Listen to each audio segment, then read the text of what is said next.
موت کے بعد جسم مٹی کی نظر ہو جاتا ہے، لیکن دنیا کی کچھ مشہور شخصیات کے جسموں یا جسموں کے بعض خصوصی حصوں کو کسی خاص وجہ کی بنا پر محفوظ کر لیا گیا، اور آج ان اعضاء کی کہانیاں ان شخصیات سے بھی زیادہ مشہور ہو گئیں، جن میں سے چند ایک کا احوال آپ کی خدمت میں پیش کرنے کی کوشش کریں گے۔ نپولین بوناپارٹ۔ فرانسیسی شہنشاہ اور مشہور جرنیل نپولین کا نفس موت کے بعد کاٹ کر علیحدہ کر دیا گیا۔ تاریخی روایات کے مطابق نپولین کی زندگی میں اس کی لمبائی 1.5 انچ سے زائد نہ تھی،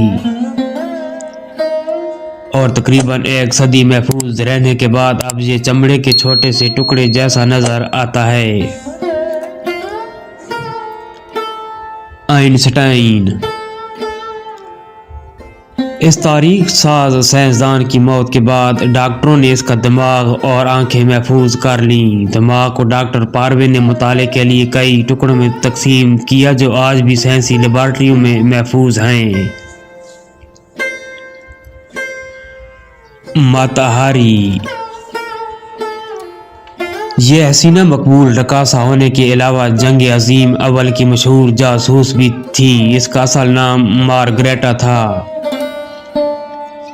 جب یہ معلوم ہوا کہ وہ جرمنوں کے لیے جاسوسی کرتی تھی تو اسے سن 1917 میں فائرنگ اسکواڈ کے سامنے کھڑا کر کے گولیوں سے اڑا دیا گیا۔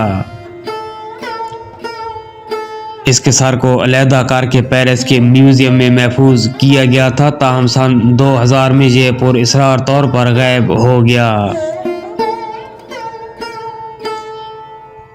Oliver Cromwell.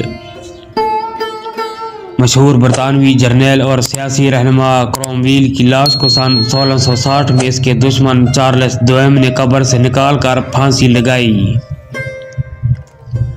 اور پھر اس کا سر کاٹ کر 200 فٹ اونچے نیزے پر لٹکا دیا، جہاں یہ اگلے 25 سال تک لٹکا رہا۔ بعد میں اسے اتار کر ایک میوزیم میں رکھ دیا گیا۔ لوئی ایگزیو۔ یورپین بادشاہ نے 72 سال سے زائد حکمرانی کی، اور جب اس کی بادشاہت ختم ہوئی تو اس کے بیٹے بھی مر چکے تھے، اس لیے اقتدار اس کے 5 سالہ پوتے کو منتقل ہوا۔ اس بادشاہ کا دل محفوظ کر لیا گیا تھا، لیکن جب یہ ایک تقریب میں معزز مہمانوں کو دکھایا جا رہا تھا تو ولیم بکلینڈ نامی سائنسدان نے اسے اچانک اچا کر نگل لیا، اور سب مہمان حیرت میں ازاق اس منظر کو دیکھتے رہ گئے۔